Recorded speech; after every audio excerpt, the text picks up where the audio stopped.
Não ficou omisso, não ficou omisso. Então tá, planeta Terra, vamos acabar de guerra. Vê se essa coisa encerra. Olha só minha galera, o Putin ficou putão. Ó, maior vacilação, chegou cheio de explosão. Com bomba e caminhão, até canhão tem. Blá, Guerra Fria de novo.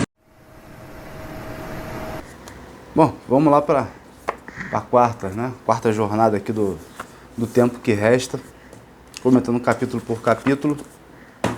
É uma coisa curiosa de fazer na internet aqui, enfim, não sei qual o destino dessas coisas todas aqui. Enfim, é o que interessa isso, né? Ainda mais na situação que a gente está vivendo hoje, complicada do país, né? E, enfim, eu aqui no meu particular não sou nenhuma empresa estatal aqui, né, com uma boa função. Eu sou, né, seria, né, uma empresa estatal com a função correta, né, que é investir a fundo perdido, mas eu não tenho um estado para me bancar, né, então a gente vai fazendo essa coisa muito louca aqui, porque não é nem um pouco comercial, né, é isso que eu quero dizer. E de outro lado, enfim, a ideia é ser uma conversa mesmo, devagarinho, tocando nos temas, né, é uma quase live, né, isso que eu estava sempre falando no início, eu esqueci desse termo, né, é quase live. Então, a quarta jornada, ele está lidando com a situação, com o texto, com a palavra apóstolo, né, para dizer o que significa a palavra apóstolo. E o apóstolo se contrapõe àquilo que está dito logo no iniciozinho da primeira jornada, porque o Agamben separa muito o Paulo como alguém separado, né? Separado pelo Messias ou separado no Messias, né? Ou seja, mais um escravo, alguém que está fora, né, do ordenamento. Teve a alusão aos franciscanos, né? Também tem a alusão que eu fiz, né? Essa alusão aos franciscanos está no livro, a alusão que eu fiz ao homo sacer, né? Essa pessoa que está fora, né? Que está fora do ordenamento social. A alusão também aos loucos, aquela figura clássica do louco, como Foucault retratou, né, da Idade Média para o Renascimento, que é o profeta, o visionário, é o sábio, ao mesmo tempo é um louco de pedra, enfim, pode ser os dois ao mesmo tempo, ou uma coisa ou outra, nessa figura meio mística, né? Mas ele está fora do ordenamento social, é um pária, né? Então por isso que ele se coloca como um separado, né? Ele deixa de ser o Saulo, né, que era um nome grandiloquente, vira o Paulo, que é alguém pequeno. E tudo bem, então, sem pretensões universalistas, é isso que ele vai dizer, né? A tradução literal, né? Paulo, servo de Jesus, Messias, ou de Jesus Cristo, né? Chamado apóstolo, separado pelo Evangelho de Deus, né? Essa tradução literal do texto, né? Dessa frase do Paulo. E tem a outra tradução que o Agamben faz, que é Paulo chamado como escravo de Jesus Messias, separado como apóstolo para anúncio de Deus. Então, na verdade,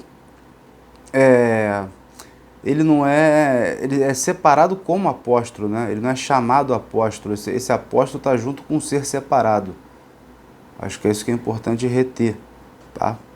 Desse trecho aqui da carta aos Coríntios, né? Que ele vai usar para poder mostrar essa diferença, né? Que ele está separado como apóstolo, ele não é alguém chamado apóstolo, né? Ou chamado santo, ou chamado iluminado, ou chamado profeta, ou chamado o que seja, né? O ser apóstolo também implica em ser separado, né? E uma coisa que ele usa repetidamente é Jesus Messias, né? Não Jesus Cristo, porque marcar uma certa indistinção entre o cristianismo e o judaísmo. Tem essa tradição, o Nietzsche que brincava, né, que foi o Paulo que inventou o cristianismo, mas no caso foi a Igreja Católica, né, que fundou o seu pretenso universalismo no Paulo.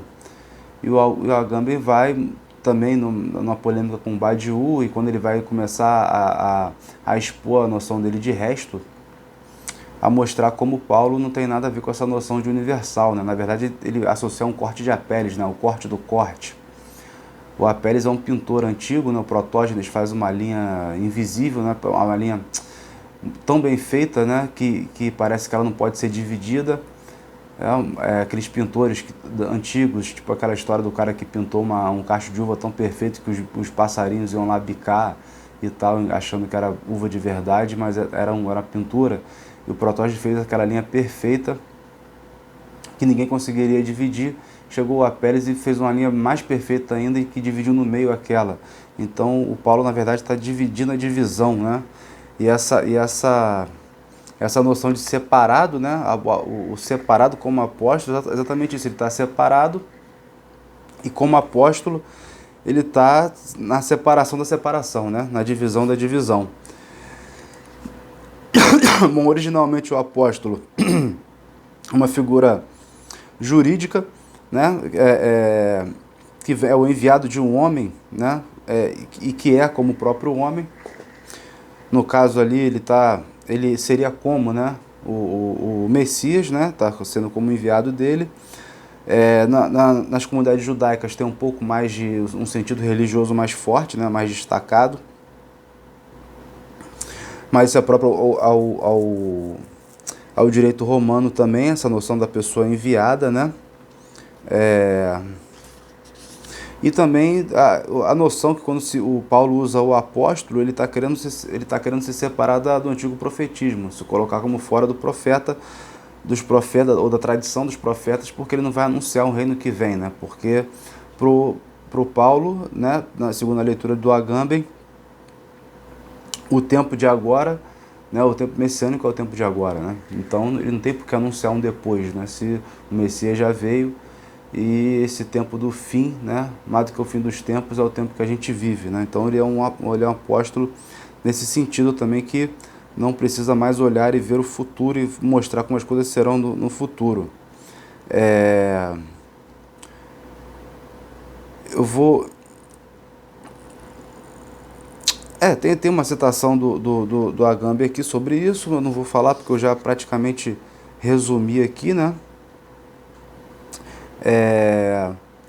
Então o apóstolo também não pode ser distinguido com o escatológico, que ele vai dizer, né? Que eu já estou dizendo, a profecia, né? Não a profecia que se volta para o futuro, mas o apocalipse, no caso, né? O apóstolo tem nada a ver com o apocalipse ou com dizer sobre o fim dos tempos, né? O apocalipse, que contempla o fim do templo, é a mais insidiosa má compreensão do anúncio messiânico, vai dizer o Agamben. O apocalíptico se situa no último dia, no dia da cólera. Ele vê o cumprimento do fim e descreve o que vê. O tempo que o apóstolo vive não é, ao contrário, o escatom, não é o fim do tempo. Se quiser condensar numa fórmula a diferença entre messiânico e apocalipse, entre o apóstolo e o visionário, creio que se poderia dizer, retomando uma sugestão de Gianna Carchia, filósofo italiano, né, morreu no ano de 2000, que o messiânico não é o fim do tempo, mas o tempo do fim. Eu acabei de falar isso, né? Eu sabia nem que estava tão bem na minha cabeça essas coisas, né? Tão fresco. O que interessa ao apóstolo não é o último dia, não é o instante que o tempo acaba, mas o tempo que se contrai. Acho que essa é a parte boa para reter, para a continuidade aqui da que a gente está falando. Mas o tempo que se contrai e começa a acabar. Ou, caso queira, o tempo que resta entre o tempo e seu fim. E aí começa a maluquice, né? Desse corte, né? Do corte de Apelles, do corte do Kairos, né? No Cronos, né? Do tempo oportuno, do tempo, né, especial, no tempo normal, né? No tempo comum, né? E esse tempo messiânico como algo que está sempre dividindo as coisas, né? Está sempre sempre dividindo tudo. Enfim, não vou conseguir resumir isso aqui agora, mas é o seguinte, ele vai falar o seguinte, ele vai falar que sobre a dificuldade, se ele está querendo narrar, né, esse tempo messiânico. E aí é importante essa coisa sobre o escatom, né? Ele não é o profeta, nem no sentido antigo, nem no sentido mais novo do Apocalipse, né? Como também essa parte do escatom, né, que eu falei ali atrás, né, da escatologia, é o seguinte, ele vai continuar fazendo um recorte aqui, eu acho que essa parte é bem importante. A confusão entre escatom e tempo messiânico é um exemplo flagrante, né, dessa confusão sobre os tempos, né?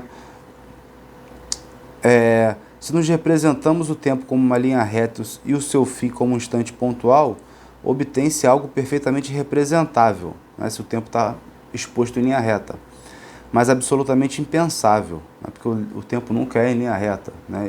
Você consegue ver isso, mas é inconcebível porque ele não é assim, né? Vice-versa, se refletirmos sobre uma experiência real do tempo, temos algo pensável, mas extremamente irrepresentável. Essa é a dificuldade de representar o tempo vivido. Pô, tem muito a ver com essa coisa toda do Agamben, desse pensamento sobre a linguagem, sobre a poética, né? Essa coisa dele com Walter Benjamin, né? De como usar as palavras, né, para expressar as experiências. Então, realmente, esse tempo vivido ele é pensável, mas muito difícil de ser representado. Ele vai usar um linguista aqui, Gustave Guillaume, né, para poder tentar começar a distinguir, né, esse tempo pensável e o tempo representável. São dois tempos distintos, né, que acabam criando esse descompasso entre o que a gente vê, né, e o que a gente fala. Aquela coisa antiga do Santo Agostinho, né? Se me perguntarem, se eu me perguntar o que é o tempo, eu sei, mas se me perguntarem, eu não sei, né? Quer dizer, se alguém me perguntar, eu vou dizer o que é, né? Que o tempo é isso, é aquela coisa, né, do clima e tal, coisa normal, o calendário. Mas se eu me perguntar, eu não sei. Se eu olhar aqui para dentro, o que eu vivi, o que eu experimentei, tudo se confunde, se embaralha. Então, essa dificuldade de se expressar o tempo tal como vivido, né? Não esse tempo de linha reta, esse tempo representável, que é muito fácil também e enganoso. Então, quando ele está falando sobre essa noção do tempo messiânico, é tentar exatamente expressar o que é essa estrutura do tempo tão distinta, né? Tão vivida assim também, né? Ele vai usar esse Guillaume, está ali junto com Benveniste e outros linguistas importantes, mas ele não teve uma fortuna, uma fama tão grande, né? Só mais recentemente, que diz o Agamben, que ele começou a ser relido. E o Guillaume vai usar a noção de tempo operativo, né? Segundo ele, né, a mente humana tem a experiência do tempo, mas não a sua representação, e deve, por isso, recorrer para representá-lo a construções de ordem espacial. Assim, a gramática representa o tempo verbal como uma linha infinita composta por dois segmentos, o passado e o futuro, separados pelo corte do presente. Essa representação é o que o Guillaume chama de imagem-tempo, e é insuficiente porque é excessivamente perfeita. É interessante porque imagem-tempo é um termo usado pelo Deleuze. Tem um livro com esse título, né, Imagem-Tempo, e ele vai usar o mesmo Santo Agostinho para poder falar da mesma coisa, mas não dividindo o tempo dessa maneira. Eu não sei de onde que o Deleuze tirou isso, mas já está no livro do Kafka, essa coisa, né? Que existe, na verdade, um presente do passado, né? Um presente do presente, um presente do futuro, né? Todos os tempos estão juntos, imbricados, né? Acho que essa maneira que o Deleuze usa, né, entre outros, para poder falar, nesse caso, dos cristais do tempo, né, ou da imagem-tempo, ou seja, desse tempo vivido, né, desse tempo experimentado, que é tão difícil de ser representado, né, nem um pouco evidente como você consegue representar. Ele vai usando tudo aqui, é um texto muito difícil de você absorver isso e simplesmente simplificar. É quase uma leitura e um comentário, acho que vai ser mais ou menos assim, porque realmente não é fácil, né? E dá muitas ideias, muitas linhas divergentes vão se abrindo assim, né? Quando a gente vai vendo um texto como esse. Então acho que é só a tarefa de alguns anos, um bom tempo lidando com o mesmo texto, né? E discutindo, debatendo, para poder você ter uma ideia aí sim mais linear, né? Mais representável dele, só para poder pedir desculpa se eu acabar lendo mais do que, né, em demasia, mas a ideia mesmo é ler, né? A ideia é ler. A ideia dos vídeos é conseguir ler junto, ler em conjunto.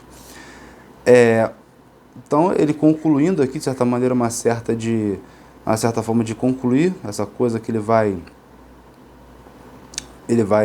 está refletindo aqui é o seguinte: enquanto o pensamento estiver sempre em ação de linguagem e implicar por isso necessariamente em si mesmo um tempo operativo, né, que é o conceito desse linguista, então, por maior que seja a sua velocidade, sua capacidade de sobrevoo, ele jamais poderá coincidir perfeitamente consigo mesmo, e a presença da consciência a si mesma terá desde sempre a forma do tempo.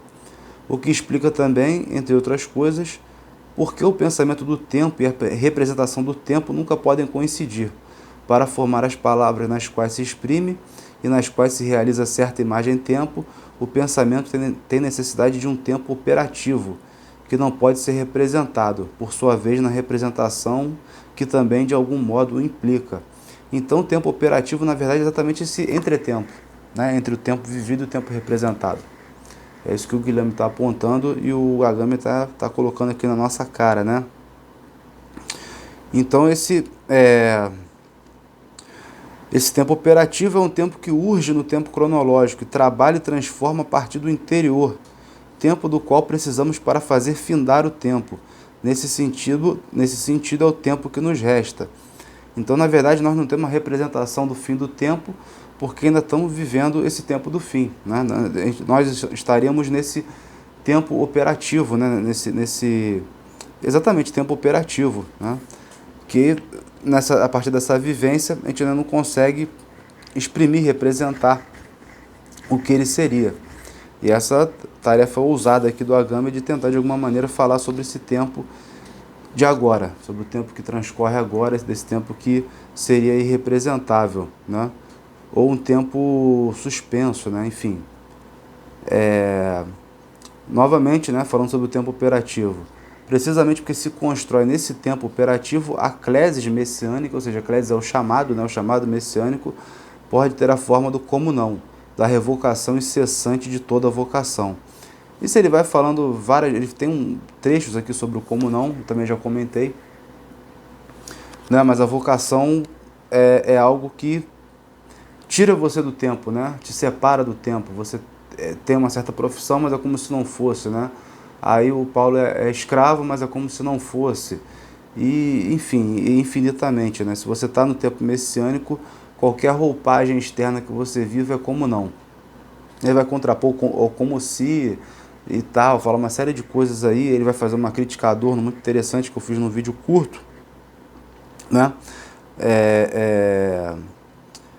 Então o tempo, na verdade, esse tempo normal, comum das vocações e tal, ele vai dizer que não tem nada a ver com Max Weber, né, que não tem passagem entre a clesis, né, o chamado, né, e Beruf, né, essa vocação mundana, né, não tem passagem na linguagem, na história que explica essa interpretação weberiana do chamado, né, para o espírito do capitalismo e tal. Enfim, fiz uma porrada de vídeos sobre o Weber para poder falar sobre um pouquinho sobre o Brasil, né, pela influência que teve aí o Weber em certas interpretações do Brasil, né, o Sérgio Buarque, depois vai ser o Roberto Schurz, vai entrar aqui, nada contra o Sérgio Buarque, tudo contra o Roberto Schurz, mas depois eu explico por que quando eu falar do crítico, né, literário. O Cronos é aquilo em que há Kairos, e o Kairos é aquilo que há pouco Cronos, né. Ele vai lembrar do texto hipocrático, que ele fala que é o seguinte, ele está usando um texto hipocrático que ele acha que é uma das melhores definições dessa relação do Kairos, né, desse tempo suspenso com o tempo que a gente está aqui, o tempo comum, né, o Cronos. Continuando, né, a cura ocorre às vezes através do Cronos, outras vezes através do Kairos, isso diz o texto hipocrático. E vai continuar o Agamben. É evidente que a cura messiânica tem lugar no Kairos, mas este não é senão um Cronos apreendido. A pérola engastada no anel da ocasião é somente uma parcela de Cronos, um tempo restante.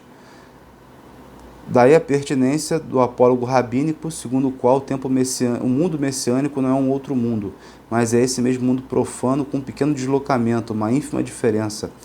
Mas essa pequena diferença, que resulta do fato de que eu aprendi a minha desconexão em relação ao tempo cronológico, é em todos os sentidos decisiva. Então, olha só, é interessante ver que a gente teria que ter noção da nossa desconexão em relação ao tempo cronológico, ou as coisas daqui, né, de como a gente está vivendo esse mundo aqui, né, como se esse tempo aqui ele existisse, né, porque estamos nele, mas é como não, ao mesmo tempo, né, para se dar a cura você tem que sair desse tempo cronológico, né, viver nele como se não estivesse vivendo, né? O mundo em ruínas, né? O mundo ruinoso, né? Aí você percorre essas ruínas, né? Mas a gente dificilmente pode habitar, né? Nunca pode habitar essas ruínas, né? Eu acho que é por aí.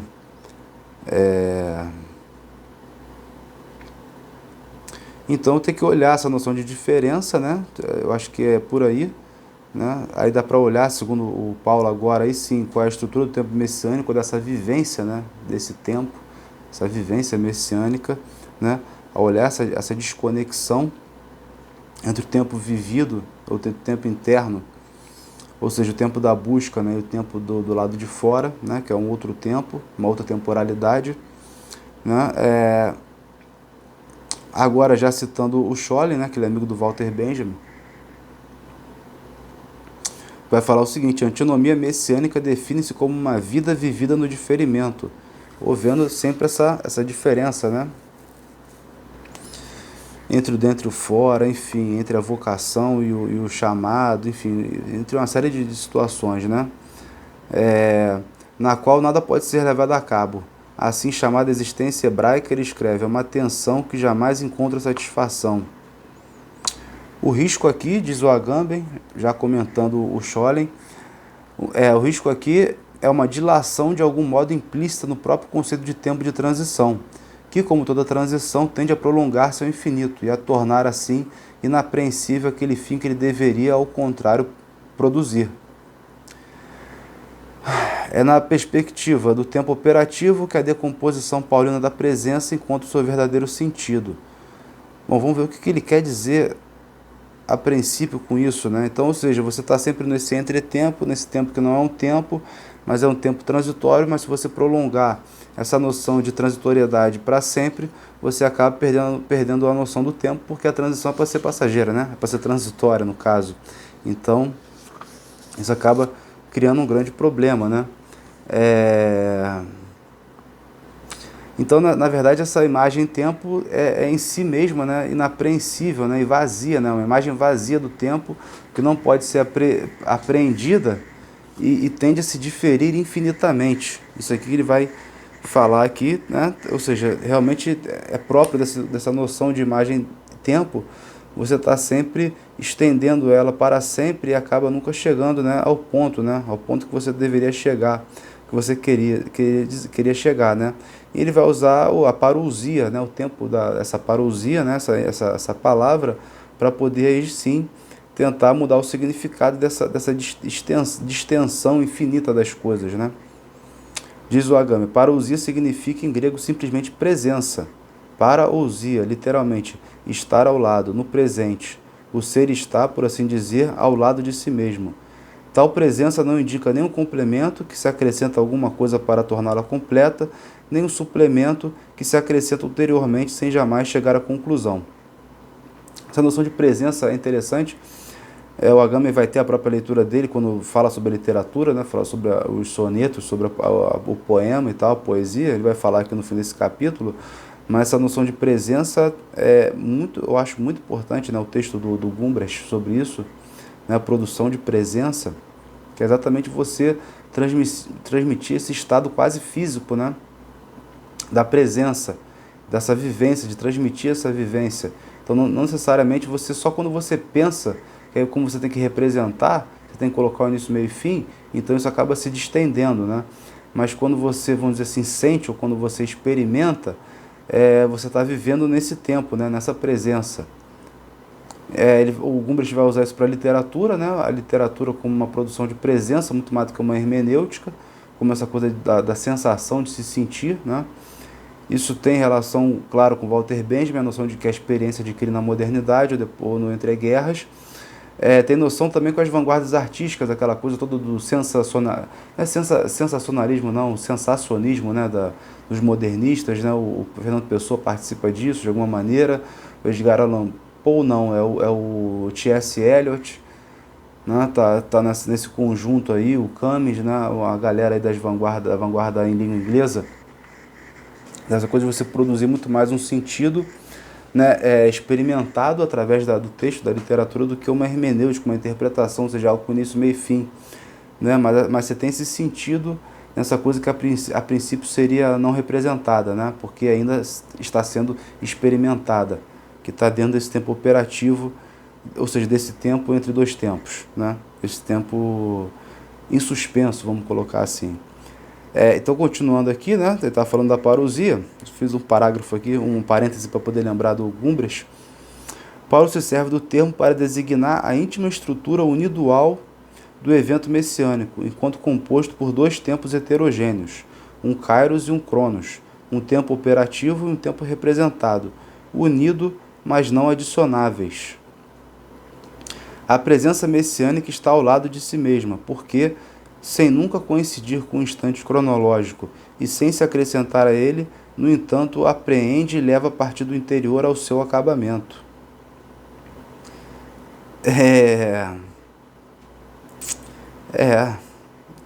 Então, isso tem muita relação com muita coisa que ele já falou, enfim, que eu já falei quando comentei outro capítulo, mas só vamos conseguir aprofundar isso depois. Agora não tem sentido nenhum aprofundar isso agora, né? Mas é sobre o sentido da história, quando ele fala sobre a questão da memória, dos esquecidos e tal, né? Como é que você aprender o inesquecível, né? Ou seja, você tem que ter um sentido que leve em conta essas coisas que são inesquecíveis, mas são presentes ao mesmo tempo. Ele vai falar isso na terceira jornada, se eu não me engano. Eu vou voltar isso mais lá na frente. Aí eu vou continuar ali. A decomposição paulina da presença messiânica assemelha-se àquela contida no extraordinário Theologumenon kafkiano, segundo o qual o Messias não chega no dia de sua vinda, mas apenas no dia seguinte, não no último dia, mas no ultíssimo. O Messias já chegou, o evento messiânico já aconteceu, mas a sua presença contém no seu interior um outro tempo, que distende a sua parousia, não para diferi-la, mas ao contrário, para torná-la apreensível. Olha, aí já mudou o sinal completamente, né? Não é para ter essa distensão do tempo infinita, mas para tornar esse outro tempo que convive com o tempo comum, né, apreensível. Por isso, se continua Agamben, né, por isso todo instante pode ser, nas palavras de Benjamin, a porta pela qual entra o Messias. O Messias desde sempre faz o seu tempo, isto é, ao mesmo tempo torna seu tempo e o conclui. Então exatamente essa coisa da busca do sentido, né? Qual é o sentido? A sensação, né? Uma coisa de você andar às cegas, mas andar certo, né? Será que tem a ver com a intuição do Bergson e tal? Né? Não sei. Realmente a gente chega aqui em pontos muito loucos, né? Enfim, dá para falar, na verdade dá para falar milhares de coisas a respeito dessas coisas, né? E mas trazendo aqui para um vocabulário comum a questão do milenarismo, né? De quando vai vir esse reino divino e tal, ou seja, ao contrário do secular, né? O milenar, né? Seria o reino de Deus, né? E ele vai fazer uma alusão aqui que está implícito nas utopias, né, do século XIX, né, do fim dos tempos, e o Marx, né, que tem aquela utopia, né, da sociedade comunista e tal, como é que ele trabalha isso. Então eu vou ler aqui mais um parágrafo, porque ele está fechando essa noção de parousia, certo? A parousia, no caso, essa noção de parousia, ou seja, da possibilidade de apreensão desse tempo do fim, não de distensão infinita. O tempo de distensão infinita seria o tempo operativo, né? A parousia vem dar a resposta a isso, no sentido de que, não, existe sim essa possibilidade de você vivenciar isso, experimentar isso, transmitir isso, né? Já apontando para um outro fim, mas não um fim que está na linha reta do tempo. Na verdade, porque quando esse tempo interior, né, esse tempo que condiciona o próprio Cronos, né? Quando ele interfere no Cronos e realmente diverge, faz ele divergir, se distender, o fim muda toda hora, né? O fim está sempre mudando. Aí essa coisa do Kafka, né? O Messias... Como é que é? Deixa eu ver aqui de novo. O Messias não chega no dia da sua vinda, mas apenas no dia seguinte. Não no último dia, mas no ultíssimo. Ou seja, vai sempre distendendo cada vez mais, mas ele já chegou, né? Ele chegou antes. Isso é uma coisa muito curiosa, que também lembra o Deleuze lá dos cristais do tempo, da imagem tempo. Ele vai falar da rata Josefina, que é um conto do Kafka, né, dos camundongos. E realmente, quando você lê o conto, né, ela é uma rata, uma camundonga, no caso, que canta, né, gosta de cantar. Mas eu teria que pegar o texto para poder ler assim em detalhe, né? E a Josefina fica indefinido no conto do Kafka se ela cantou, está contando uma história no passado, se ela canta, se é uma narração no presente, ou se ela cantará, né? Se um dia ela vai cantar, aquilo ali é só uma pretensão que ela tem de ser cantora, né? Ou se na verdade ela nunca cantou, ele nunca cantou, nem canta, nem cantará, porque os ratos não cantam, enfim, isso foi só uma loucura. Então os tempos estão todos juntos, implicados, imbricados. Então acho que são esforços muito próximos, né, tanto do Deleuze como do Agamben aqui, de como olhar, como expressar essas diferentes temporalidades, ou para falar de uma maneira mais tranquila, né, essas diferentes vivências, né, enfim, toda essa mudança da estrutura do tempo que tem, principalmente com a modernidade. Mas aí o Agamben vai ver isso lá no Paulo. E ele vai colocar o Paulo, né, essa carta aos romanos dele, ao lado das teses sobre o conceito de história do Walter Benjamin, como 2 textos fundamentais para o tempo de agora, né, 2 textos messiânicos. E o outro aliado aqui do Agamben, que ele praticamente nunca menciona, é o Deleuze, né? Acho que aqui está explícito, né? O Deleuze, quando vai escrever sobre o cinema, os 2 livros sobre o cinema, a gente vai pegar aquelas aulas dele em Vicentes, né, que aquela editora Cactus, né, da Argentina, conseguiu, ele transcreveu, né, traduziu, publicou, né, enfim, se tivesse só o livro transcrito já, no próprio francês já seria um feito danado, ou todos esses áudios minimamente organizados, etc, etc, etc, essa editora pegou, fez, então é muito interessante você, né, reviver aí essas aulas, e ele vai tentar fazer, né, como Mendeleev fez uma tabela periódica, né, para os elementos da natureza, uma espécie de tabela periódica para, ai caramba, do olho, né, do olhar, não sei, ou das palavras, né, seguindo o Peirce, né, que é uma semiótica, né, ele começa só com Peirce, então, para tu ver a dificuldade, né, de você narrar, dar nome às coisas e tal. E a tabela periódica tem uma curiosidade que você sempre pode adicionar novos elementos, né? Modificar os elementos que já tem. Então a tabela periódica não é um conjunto fechado, ela está sempre em aberto. Então essa é a diferença, né? Quando a gente descobre um novo elemento, fora as combinações, né, dos elementos que podem produzir uma série de coisas bizarras, né, ou miraculosas, ou o que seja. Né? Por exemplo, o hélio 3 com o deutério, né, com a fusão nuclear, que reproduz as explosões do Sol, né? Isso já é fato. O negócio é o dispositivo, né? O tokamak, não sei o nome do dispositivo, porque tem que segurar aquela explosão, né? Então você pega dois elementos conhecidos, né? Mas são 3 moléculas aí de hélio que não tem na atmosfera, junta com uma outra que tem aqui, e produz uma energia, uma quantidade de energia incrível, né? Inimaginável que se pode fazer com essa quantidade de produção energética. Então é isso, né? Então você vai vendo esses elementos, criando esses elementos, né? Combinando de diferentes maneiras esses elementos, e assim vai indo, né? Então, mas eu acho que esse próprio processo aí é um processo que indica o tempo do fim, né? Sei lá, talvez aí estou olhando talvez com muito otimismo, né? Uma superação de muitas deficiências, né? Aí, mas a conversa vai longe. Se eu for entrar nesse tema aí, a conversa vai longe pra caramba. Aí realmente eu iria divergir bastante. Mas eu vou falar do Vernardsky, né? Já que estão falando de ciência da natureza, fazendo essa alusão também. E quando o Vernardsky vai mostrar, né, como é que é o pensamento científico como fenômeno planetário,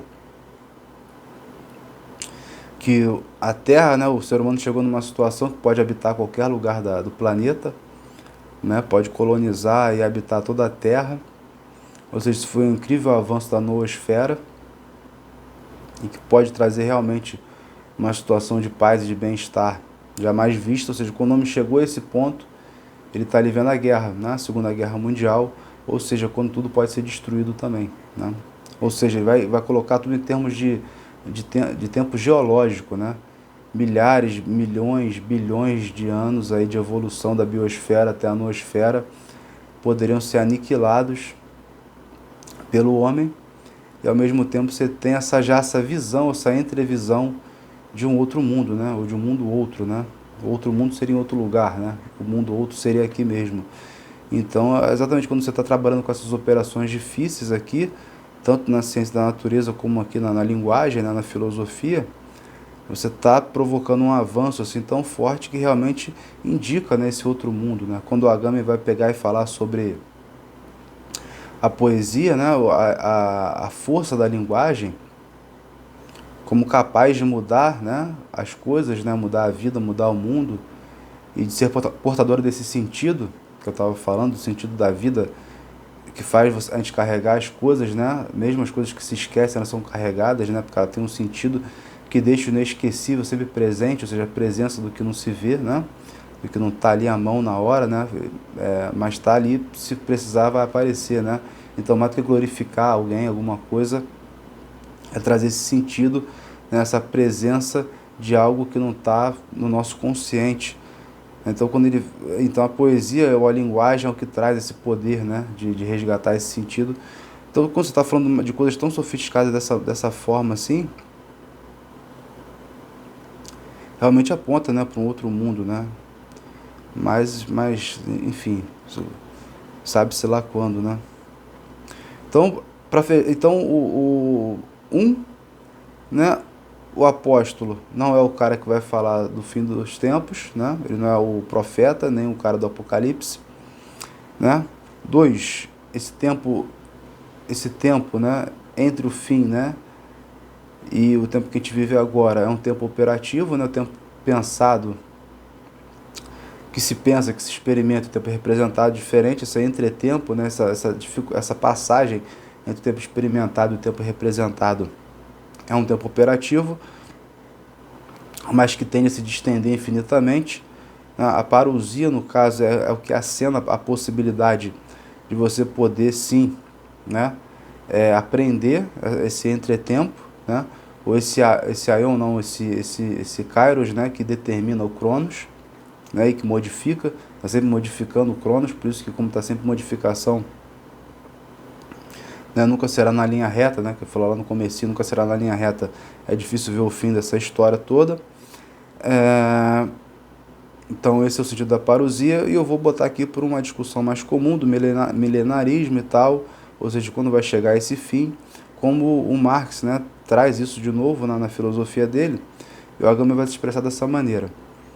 A justa compreensão do problema do reino, como também do seu equivalente secularizado, o problema marxiano da fase de transição entre pré-história e história, depende do sentido que se dá a esse entre. Isso significa que as interpretações milenaristas estão ao mesmo tempo certas e erradas. Erradas se pretendem identificar literalmente o reino messiânico com um certo período de tempo cronológico situado entre a parousia e o fim do tempo. Certas, na medida em que um tempo messiânico em Paulo implica, como tempo operativo, uma transformação atual da experiência do tempo, capaz de interromper aqui e agora o tempo profano. O reino não coincide com nenhum dos instantes cronológicos, mas está entre eles, distendendo-os na parousia. Deixa eu voltar, né? Nesse estar ao lado, né? Parousia nesse estar ao lado, estendendo nesse estar ao lado. Está sempre ao lado e está sempre mudando, sempre modificando, né? Aquela coisa de novo do Kafka, né? Como é que o Kafka fala?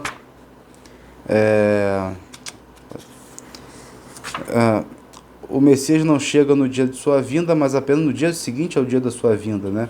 Não no último dia, mas no ultíssimo. Ou seja, ele chega, mas ele está sempre distendendo a coisa, né? Mas ele está sempre no entretempo, sempre modificando o tempo. Ou seja, se ele está sempre no tempo modificando o tempo, ele está agindo no tempo, né? Então você não precisa esperar a chegada dele, porque ele já chegou, né? Essa própria noção de modificação é o que exprime que ele chegou, mas quando ele vai voltar ou quando vai vir embora, enfim, não sei, aí já é outra coisa, né? Então, voltando aqui para a citação, o reino não coincide com nenhum dos instantes cronológicos, mas está entre eles, distendendo-os na parousia. Esta é sua particular vizinhança, que corresponde em Paulo, como veremos, à vizinhança da palavra de fé. Nesse sentido, é importante que na passagem de Lucas, o reino de Deus, enfim, ele vai não significa, né, segundo a passagem comum, o reino de Deus não significa dentro de vocês, mas ao alcance da mão, no âmbito da ação possível. Ou seja, não a revolução que vai dar fim a todas as revoluções, mas a ação possível dentro desse contexto todo aqui. E agora já torna, né, já vira esse texto, porque já é uma outra situação bem diferente que ele vai exprimir aqui quando ele começa a falar dos tipos. Realmente é um puta de um trabalho esse, né? Aí aqui já poderia ser uma sessão, né? 40 minutos, é uma sessão, a metade, e agora seria a metade final. Eu acho que eu vou demorar menos de 40 para terminar. Sério, né? De verdade, né? Não para agradar ninguém, acho que está bem encaminhada, as coisas mais cabeludas já foram, talvez, né? Pelo menos criou assim um ambiente comum, eu acho, né? 3 tempos dessa primeira fase, né, do texto dele. O tempo do porquê de apóstolo, né? O tempo operativo, que é o templo do apóstolo, e o tempo da parousia, ou seja, como tempo atuante, né?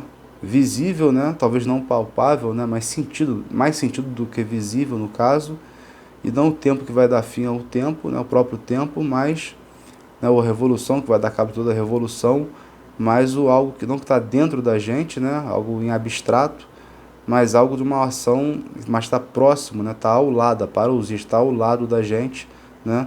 No âmbito da ação possível, né? Isto é, está vizinho a nós. E sempre modificando o tempo. O tempo messiânico é esse tempo de modificação, de realização, né? O Agamben vai dizer isso na outra jornada anterior, né? Que esse tempo messiânico é o tempo da realização. Por isso que quando o Adorno e outros vão ver uma impotência na poesia, uma impotência na linguagem, impotência na própria filosofia, eles vão lidar com o impotencial na filosofia, né? Com o não realizável. São figuras impotentes, figuras fracas, né? Então esse tempo messiânico é o tempo da realização. Os 3 tempos dessa primeira parte, né? Dessa quarta jornada do Agamben, aqui recapitulando de novo, né, tudo que foi dito. E eu vou agora passar então para a segunda parte.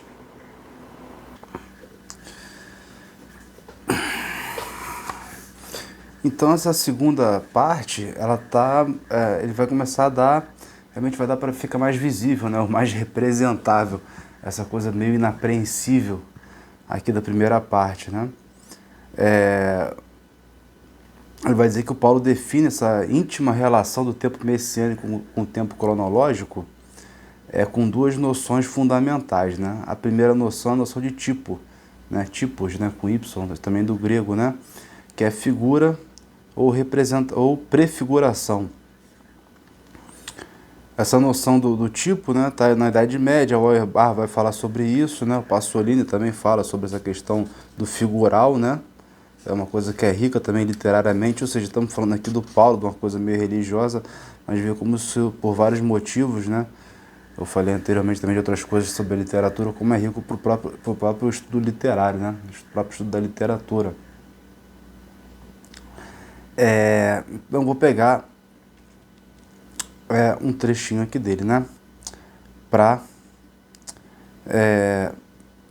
tentar traçar isso aqui, essa coisa bem difícil, né? Do ponto de vista que aqui nos interessa, decisivo não é tanto o fato de que todo o evento do passado tornado figura, ou seja, como se tornasse o passado se torna uma representação, né? Algo, sei lá, imaginado, vamos dizer assim, né? Não só isso, né? Mas vamos aqui, né? O Agamben diz tornado figura, esse evento do passado tornado figura, não é tanto que ele anuncia um evento futuro e encontre nele o seu cumprimento. Ou seja, que o passado, de alguma maneira, o que aconteceu no passado pode nos guiar e nos mostrar o que pode ou o que vai acontecer no futuro. Mas a transformação do tempo que a relação tipológica implica, né? Então, exatamente como tem essa ideia vulgar, né? Quer dizer, os antigos viam a história como mestra da vida, né? Então, assim como foi no passado, será no futuro, etc e tal, que tem mais ou menos essa noção de que os antigos viam como o tempo como cíclico, né? Como repetitivo, mas não é bem isso, né? O próprio Kozelik, que trata muito bem disso, vai mostrar que não é bem essa noção, né? No caso, é o horizonte de expectativas deles que eram muito bem mais curto do que o nosso, né? Então acabava que eles estavam falando de um tempo curto, mas é como se isso se repetisse várias vezes e tal, mas não. E a gente na modernidade tem uma noção de tempo mais ampliada e vê como da maneira mais fácil, né, de ver essas transformações do tempo. Então o passado é mais um indício, né? Vou usar aqui, não é o índice, né? Eu vou usar o índice, né? Ou indício, né, de uma transformação do que propriamente de um cumprimento, né? De olhar o passado para ver o que vai acontecer no futuro, né? Então você tem de novo, né, essa mesma noção, né, de um tempo entre dois tempos, né? Um terceiro eon, vai dizer aqui que vai ter no Paulo, né? Um terceiro eon entre os dois tempos, que é antes uma cesura, né? Uma divisão, como eu falei, o corte de Apéres, uma cesura que divide a própria divisão entre os tempos. Ou seja, não é divisão passado-futuro, né? Mas é esse tempo dividido, introduzindo entre eles um resto, uma zona de indiferença inatribuível, no qual o passado é deslocado no presente e o presente estendido ao passado. Ou seja, vivendo esse tempo, né? Esse tempo messiânico, né? Esse tempo operativo, essa imagem-tempo que seja, né? O presente se estende no passado e o passado se desloca para o presente, né? Então o passado já está modificado, né? Tem muita dessa noção dos presentes, né? O presente do passado, ou seja, não é o passado em si, né? Toda a discussão historiográfica aqui também, né? Literária historiográfica, né? Não é o passado em si, né? Mas é um presente do passado, um presente do presente, um presente do futuro, né? Esse presente do presente tem essas pontas do passado, esse passado que se estende nele. Estou usando aqui de novo o Deleuze, né, implicitamente, para explicar esse trecho do Agamben, né? Então ele vai mostrar que isso é um campo de tensão. Como ele vai falar sobre o tempo messiânico, que é o tempo de jogar a rede ao mar, né? Onde o joio está misturado com o trigo, né? É o tempo de sair para a caça e tal, não é um tempo que está tudo resolvido, né? Isso está nas outras jornadas, eu não lembro se na segunda ou se na terceira, mas está nessas jornadas que ele vai mostrar o tempo messiânico não como o tempo, né, onde está tudo resolvido, né, mas exatamente o tempo da luta, o tempo da transformação, que eu acho que ele está aqui repetindo de novo, falando isso, né? É um campo de tensão, né, é a palavra que ele vai dizer. Então você tem sempre uma recapitulação das coisas, né? Uma recapitulação desse passado. E essa questão da recapitulação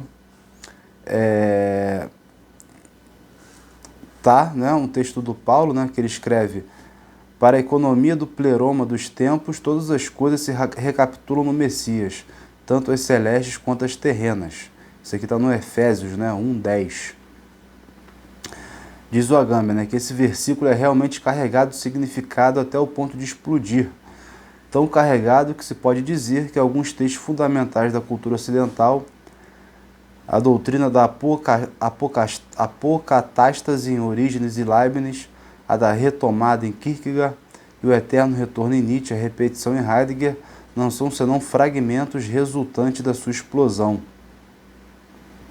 Então, a recapitulação, né, opera uma recapitulação que é uma espécie de abreviação em grandes linhas de todas as coisas, tanto celestes quanto mundanas, isto é, de tudo o que aconteceu desde a criação até chegar ao agora messiânico da integralidade do passado. Ou seja, o tempo messiânico é um tempo de recapitulação sumária, também no sentido de que o adjetivo tem na expressão jurídica julgamento sumário do passado. Ou seja, não é que o julgamento será feito quando o Messias voltar pela segunda vez, o julgamento já está sendo feito, né? Também esse é o trabalho da história, né, de certa maneira, de fazer esse julgamento, né, do passado, né, ou de enterrar esse passado também, né, é mais que o Paul Ricoeur vai usar na memória, história e esquecimento, né, o historiador como, eu também ou como juiz ou como coveiro do passado. Então, enfim, como já estamos aqui mais distendido no tempo, né, ou em outro tempo, numa temporalidade distinta, com uma noção de temporalidade passado, né, bem mais ampliada que a dos antigos, né, a gente consegue fazer esse julgamento das coisas, né, tanto celestes quanto mundanas. Nós mesmos, né, podemos fazer esse julgamento das coisas. Então, esse próprio julgamento é em si mesmo escatológico, né? E o passado nada mais do que uma figura, né? Uma abreviação, né? Que serve para recapitular todo esse tempo que foi vivido, né? Então, esse tempo messiânico, né? Que não é cronológico, tem essa exigência de acabamento, né?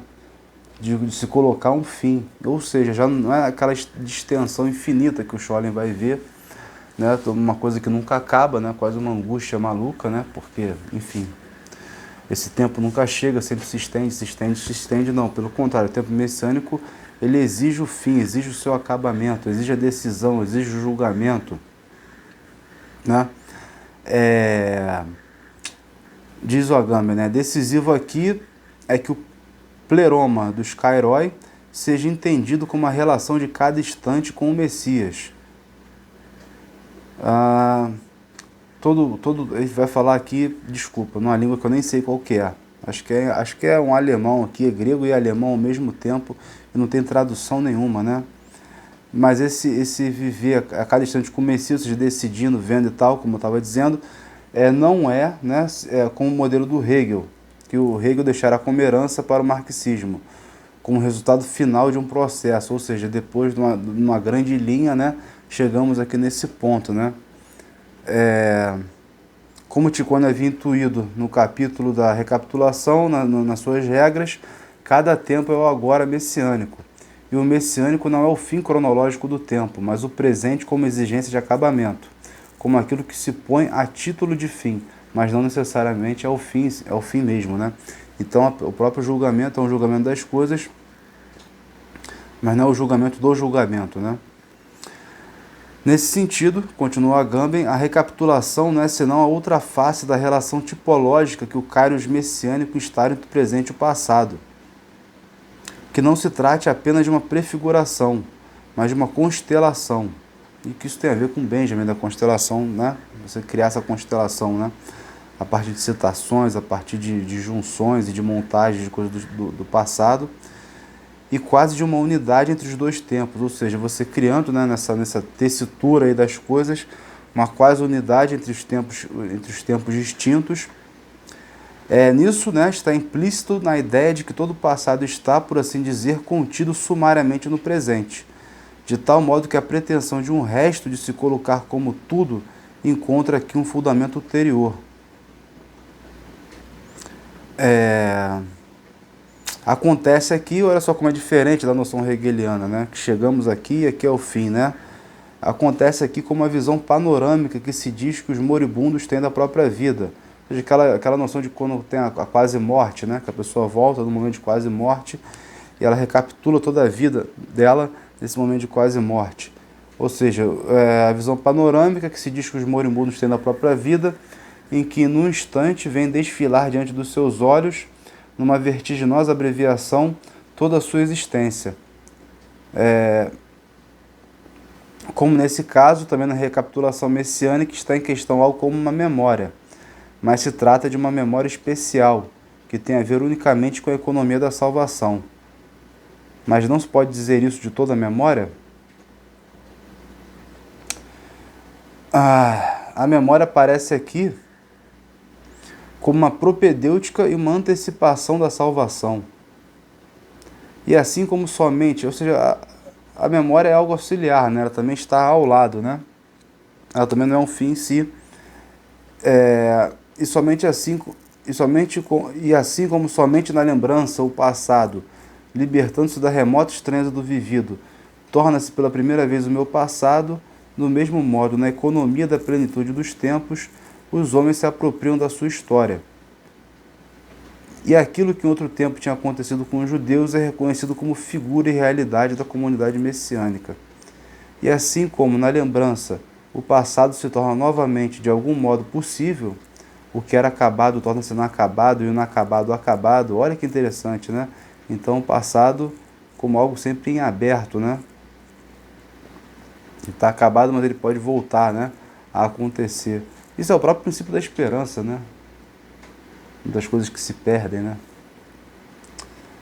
Do mesmo modo, na recapitulação messiânica, os homens se preparam para se despedir dele para sempre na eternidade, que não conhece passado nem repetição. Então, para concluir, né,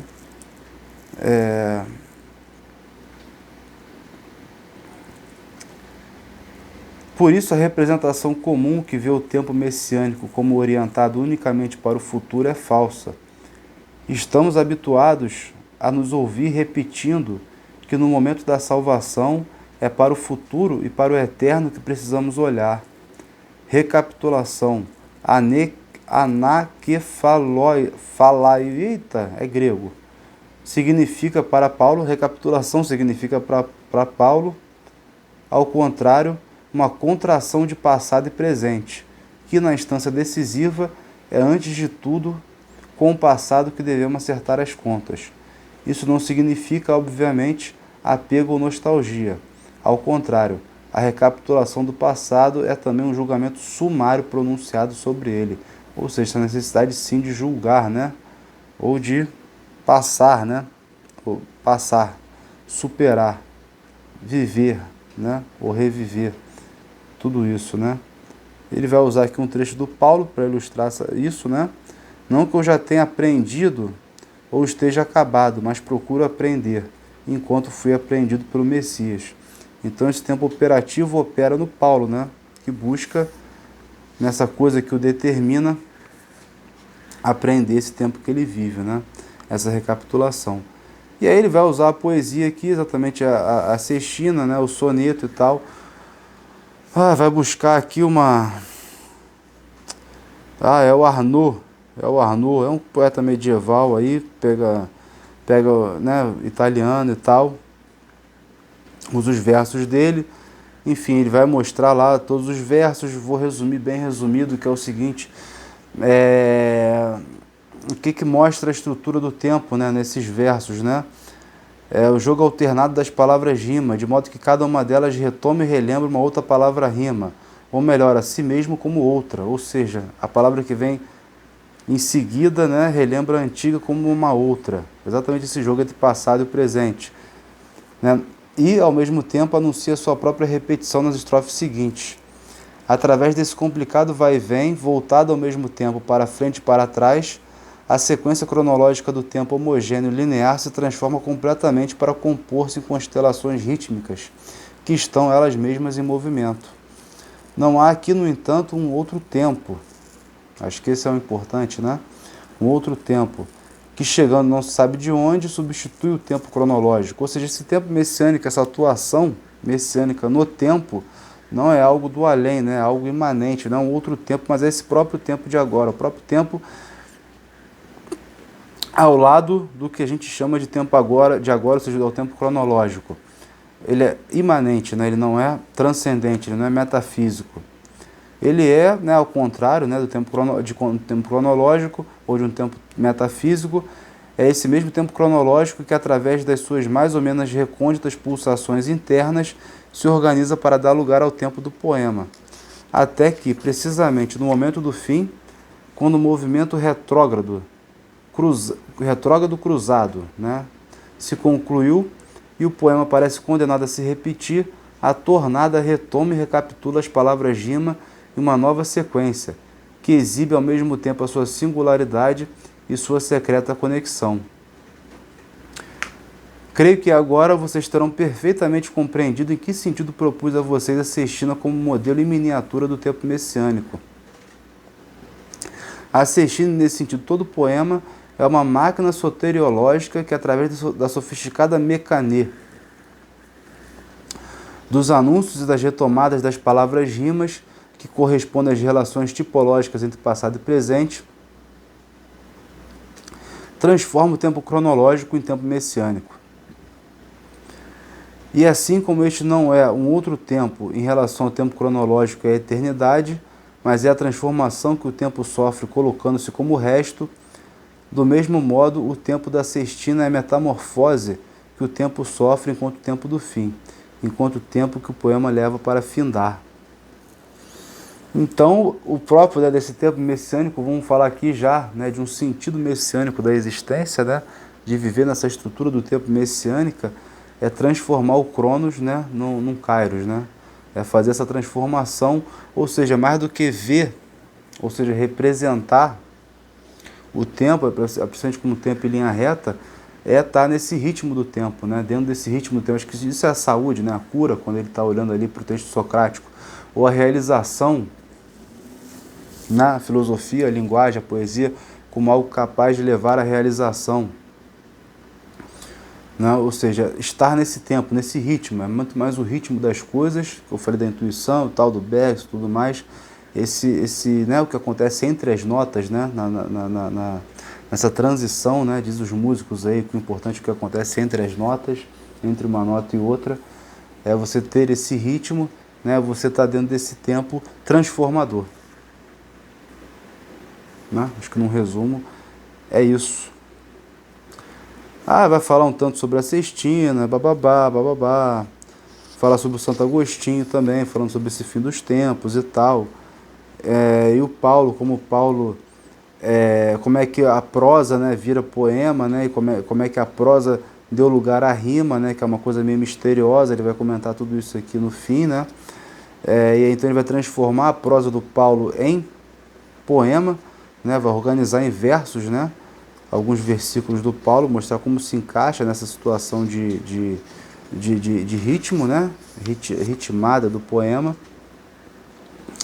E aí a conclusão, finalmente a conclusão. Estamos falando aqui de rima ou de ritmo. Então a conclusão que é para também poder fazer algum comentário e fechar aqui. Eu falei que ia ser um texto difícil, esse texto realmente foi o mais difícil de todos até agora, né? Difícil encontrar uma linguagem própria assim para meio que resumir o texto, né? Ainda mais numa situação de apresentação, quando ninguém o conhece, né? E eu aqui estou reconhecendo, estou recapitulando, né? Já li, reli, tresli, enfim.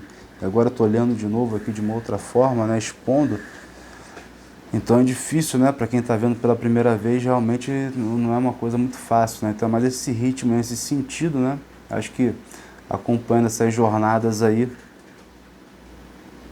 quando se for ler esse texto, pelo menos tem um sentido, né? O senso, uma sensação, né? Um sensório, né? Ampliado aí na hora de ler, né? Para muita coisa não passar batida, né? A gente poder fazer uma leitura, vamos dizer assim, já não como um estrangeiro, né, mas mais habituado a tudo isso, né, já habituado a essa atmosfera